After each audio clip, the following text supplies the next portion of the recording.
지금부터는 제7주차 강의를 시작하도록 하겠습니다. 먼저 동학농민운동의 사상적 토대가 된 동학사상에 대해서 살펴보도록 하겠습니다. 동학사상은 제6주차에서 살펴본 개화사상보다도 좀 더 전통적인 요소들이 포함되어 있어서 내용이 상당히 어렵습니다. 그러나 제6주차에서 살펴본 갑신정변과 함께 근대 한국의 정치와 외교에서 가장 중요한 부분을 차지하고 있는 동학농민운동의 성격과 그 특성을 이해하기 위해서는 필수적이기 때문에 이 동학사상에 대한 강의를 잘 들어주시기 바랍니다. 먼저 동학사상은 동학도츠라고 하는데, 동학사상에서 동학이라고 하는 것은 다음과 같이 정의될 수 있을 것입니다. 동학은 1860년 최재우가 동아시아 전통의 유교, 컨퓨셔니즘이죠. 그다음에 불교, 부디즘, 그다음에 도교, 타오이즘을 합해서 만들었다는 민족 종교로서 서학, 즉 천주교, 캐톨릭이죠. 그 천주교에 대한 상대적 개념입니다. 동학은 2대 교주 최시영이 교단과 교리를 체계화하였고, 그리고 3대 교주 손병희로 이어져서 1894년 발생한 동학농민운동에 큰 영향을 끼쳤으며 1905년 천도교, 동학이 천도교로 개칭하여 현재까지도 지금 천도교가 있죠. 한국에 개칭하 현재까지 이어지고 있습니다. 그리고 좀 어렵지만 동학사상을 올바로 이해하기 위해서는 다음과 같은 두 가지 상호 관련된 관점이 필요하다는 점을 미리 말씀드리고자 합니다. 첫째, 그 보국 안민, 국가를 보호하고 백성을 편안하게 하자. 포덕천하, 그렇죠? 자신의 그런 어떤 종교적인 부분들을 천하에 쭉 펼치자. 또 광제창생, 새로운 것들을 다시 새롭게 하고 새로운 세계를 만들자라는 그런 동학창도의 목적이나 교정일치, 즉 종교와 정치가 일치되는 것을 천도교의 특징으로 보았던 손병희에게서도 잘 나타냈듯이 동학사상이라고 한다는 것이 기본적으로 정치적 성격을 강하게 내포한 종교정치사상이라는 사실입니다. 종교정치사상입니다. 즉 종교를 표방하고 종교와 종교적 성격이 포함된 정치사상이라고 하는 것이죠. 종교정치사상이라는 점을 첫 번째로 잘 이해하시기 바랍니다. 이것은 우선적으로 동학이라는 종교의 창시가 우리가 앞선 주차에서 공부했듯이 19세기 말 한국이 처했던 외우내환의 정치, 경제, 사회적 상황을 반영하고 있기 때문입니다. 이와 같은 국가사회적 위기 상황 속에서 동학은 고통받는 당시 한국의 피지배 계층에게 차별 불평등과 억압 및 빈곤, 그리고 외세의 경제적, 문화, 종교적 침략이라는 그런 모순적 현실을 극복하고 평등성에 기초한 새로운 세계, 즉 신세계의 도래를 기약할 수 있는 정신적 토대로서의 역할을 하였던 것입니다. 이와 같이 동학이 종교적 형식을 포함한 정치 사상적 특성을 가지고 있기 때문에 동학사상의 내용은 기본적으로 정치 사상적 시각과 방법론을 가지고 파악하지 않으면 안 된다는 것이 제 판단입니다. 두 번째는 정치 사상적 시각을 중심으로 본 동학사상은 무엇보다 사회 변형론, 사회를 변형시키고자 하는 그런 이론 또는 시각 또는 관점, 내용, 이런 사회 변형론의 특징을 두드러지게 보여주고 있다는 점입니다.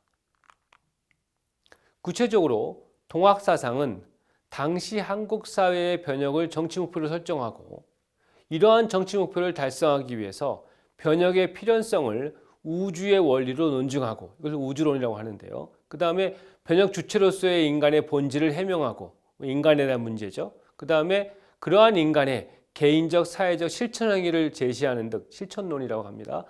이러한 변혁의 대상과 목적 또는 방향, 주체, 방법을 포괄하는 사회 변혁적 정치 사상의 특성을 갖추고 있다는 점을 이해할 필요가 있습니다.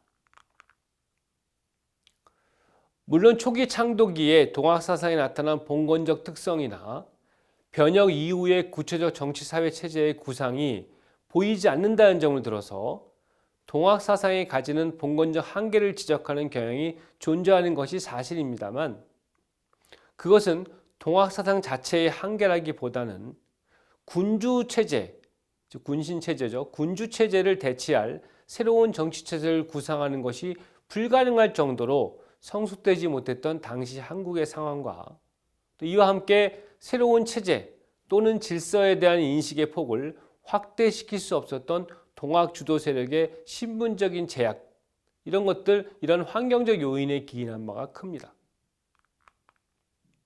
따라서 이와 같은 환경적 제약을 충분히 인정하는 범위 내에서 동학 사상에 대한 평가가 이루어져야 서양과는 다른 동아시아, 특히 한국적 사회 변형론의 사상적 특성이 도출될 수 있을 것이다 라고 저는 판단하고 있습니다. 물론 이러한 내용들 자체가 여러분들이 이해하기에는 너무나 어려울 수 있다는 점을 제가 잘 압니다. 일단 학생들은 동학 사상을 종교와 정치 사상이 결합한 종교 정치 사상이자 사회를 변화시키려고 하는 사회 변형론의 입장에서 이해할 필요가 있다라는 정도로만 이해해도 충분하다고 생각합니다. 다음으로는 동학 사상의 구체적인 내용에 대해서 설명하도록 하겠습니다. 그 전에 동학의 발생 요인에 대해서 간단히 언급하려 합니다. 이 부분은 우리가 이미 앞선 주차들에서 많이 배웠죠. 이미 앞서서 19세기 전반 이후의 상황 부분에서 많이 살펴보았던 것이기도 합니다. 첫 번째 동학 발생의 요인으로는 정치적 요인을 들 수 있을 것입니다. 우리가 배웠듯이 19세기 초부터 심화된 세도 정치의 폐해와 정치적 갈등 심화가 구체적인 원인이 되었던 것이죠. 두 번째는 사회 경제적 요인으로서 매관 매직과 중간 관리의 수탈 등으로 인한 피지배 민중의 삶의 피폐와 국가적 생산력의 저하 및 이에 따른 민중의 저항을 들 수 있을 것입니다. 우리가 한번 봤지만 세도 정책이 나타났던 1811년 발생한 홍경래의 난이라든가 1862년의 진주 밀란 등에서는 이미 앞서 언급한 바가 있습니다. 세 번째는 사상적 요인으로서 조선조를 지배한 주자학적 통치 이념의 모순 심화와 천주교의 전파를 들 수 있을 것입니다. 차별적 군신 질서와 계층 간 신분 질서를 강조하는 주자학적 통치 이념은 무능하고 부패한 정치 권력과 중간 관리층의 지배를 지속시키는 역할을 했고 이에 대해서 많은 사람들이 신합의 평등을 강조하고 서양 세력과 연계된 천주교, 캐톨릭에 기이하는 경향을 보였습니다. 바로 동학은 이 두 가지 모두에 대한 사상적 종교적 대응이었다고 할 수 있겠습니다. 마지막으로 네 번째는 대외적 요인으로서 서구 열강의 동아시아, 특히 중국 침투로 인한 위기의식의 고조를 들 수 있을 것입니다. 이 부분 역시 우리가 중국의 문화개방 부분에서 충분히 살펴보았으니까 여러분들도 잘 이해하시리라 생각합니다. 결론적으로 동학의 탄생은 19세기 초반 이후 한국이 처한 위기 상황 하에서 안으로는 정치사회적 모순에 저항하고 밖으로는 서양 세력과 서학, 즉 천주교의 침투에 대한 자생적 대응으로 발생한 것이라고 할 수 있을 것입니다. 이상으로 제2차 시 강의를 마무리하도록 하겠습니다.